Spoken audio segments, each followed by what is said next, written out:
Hey painting pals, welcome back to Mandy's Minis. And today we're painting up Abu from Aladdin. Just kidding. This is actually from Mammoth Factory Games, and they are doing a, shall we say, Disney ripoff of different classics turned into D&D figures. They're pretty epic. Anyway, this is this month's, which happens to be February, and we are going to paint up this guy. And you read the thumbnail because you're a smart person and you know what you clicked on. And if you didn't, well, hey, welcome down the rabbit hole. I hope you like painting. We are going to do one of my favorite, I absolutely love red browns. That's what we're gonna do, and especially because that's Abu's fur color. And I have him based out in my scale 75 brown leather, and I am going to be moving up to my 50-50 mix of brown leather and my mid-tone, which is going to be AK's deep brown. I love this like orangey because that makes a really good reddish brown. And what I really want to focus on today with you guys, you don't want to see me paint the whole monkey. He is big, definitely larger than 32 millimeters. So he's larger than 32 millimeters, but you know, still 32 millimeter scale, just really big, not like in Aladdin.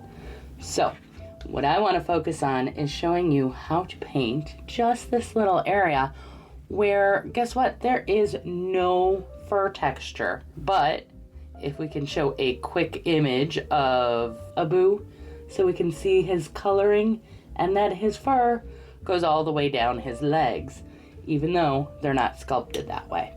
So what we're gonna do is the entire time I'm painting him, every layer, I'm going to be making little slashes and hairs. And that's going to build up the texture of the fur so it looks like fur.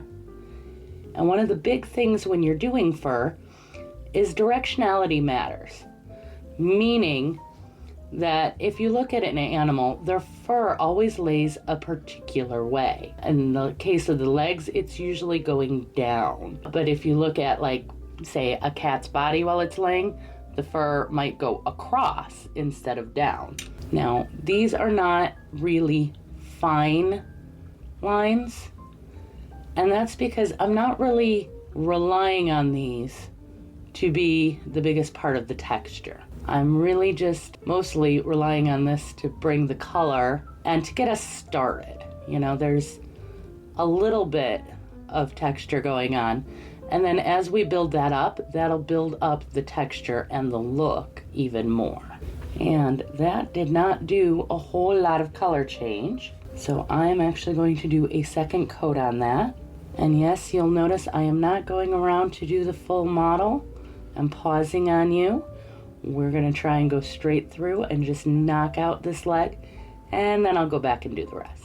It's also easier to paint when the camera's not in my way, giving you the best view, even better than I get while I'm painting on camera, because that's how much I love you viewers. So we're a little better there, and now I'm gonna go straight up to AKA deep brown. And here's where I'm really gonna start putting in the texture.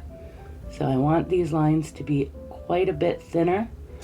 I'm leaving a lot more room, making them a lot more random. And then I'm gonna start overlapping them because hairs tend to overlap. I'm gonna overlap a little bit as I'm doing each kind of row as I go. And I'm gonna get quiet, apparently. It's almost like I'm running out of things to say. After 20 years, that would be shocking. Thank you, Ben. Now, it's like the camera goes on, my brain goes off. That's okay. Well, I hope you guys are all doing well. I know we've got some exciting stuff going on in our community. If you'd like to take a look at any of it, we've got the Patreon, which gives you access to the Discord. We get some really good comments and talk D&D and all sorts of fun stuff there. All right, so now this still looks kind of terrible. So that's okay, because that was only step one. Now we're gonna go over it again because we want to do multiple layers. And again, we're still doing that, the same strokes, but I'm also altering them a little bit.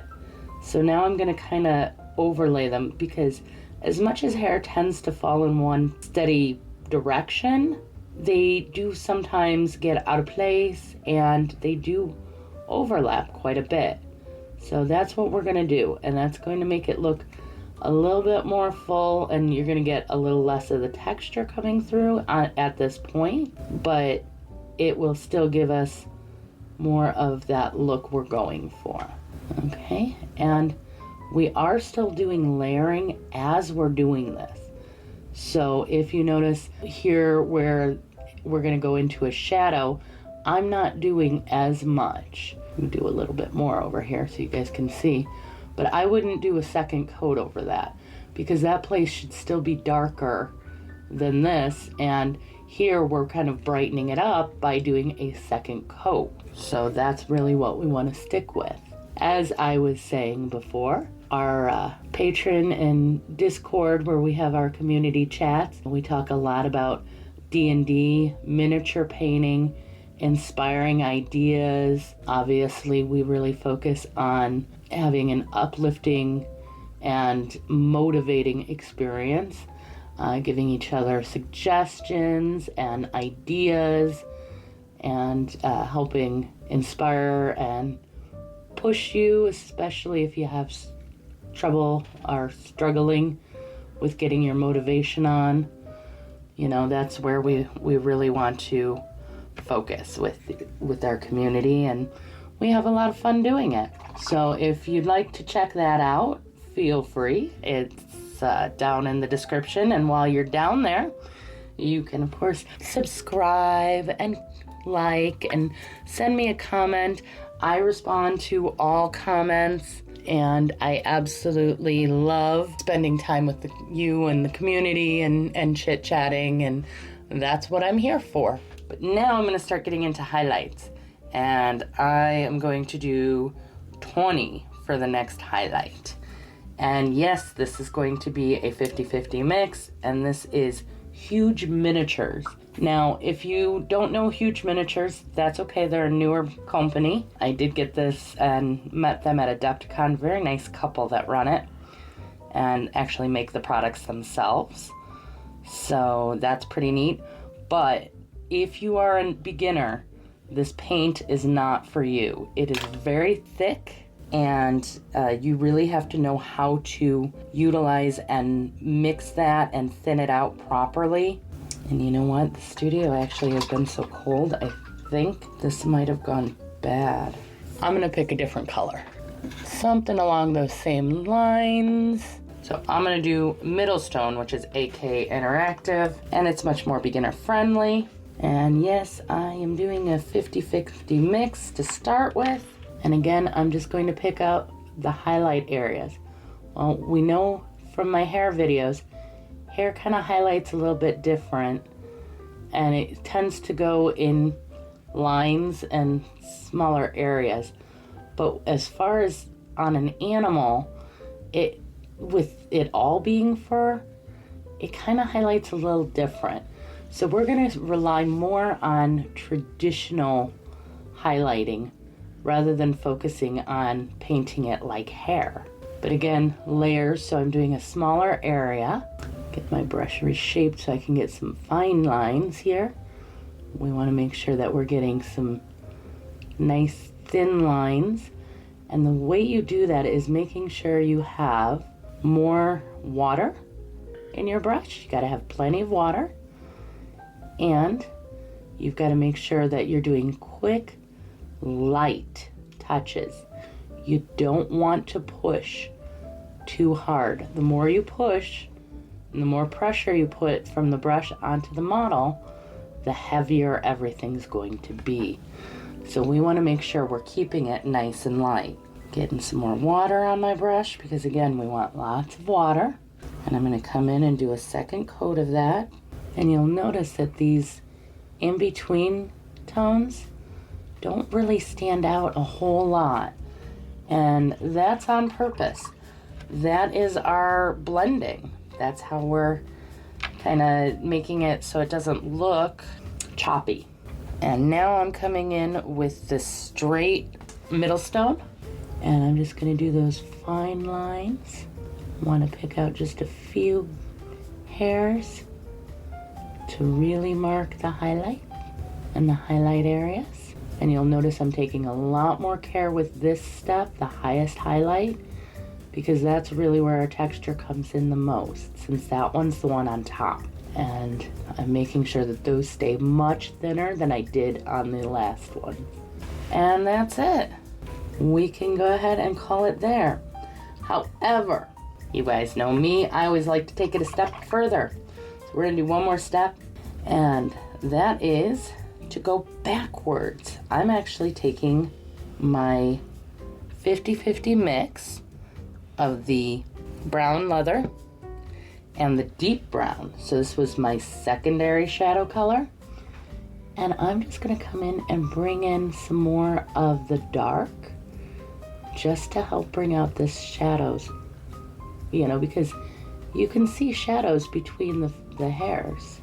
So we're gonna kind of reestablish some of those shadows, and that gives us a little more texture and a lot more contrast, which is the ultimate goal. Add a few more of those here, and then I'm gonna call this leg, or at least this portion of the leg, done. And you may be looking at that saying it's not very good, but we're going to magically look at the final product, and you can see how once the rest of the monkey is done, that actually reads very much like hair. And all in all, we have a fabulous giant evil Abu. I'm gonna go ahead and call the video there. Before I do, big special thank you to all of you for watching.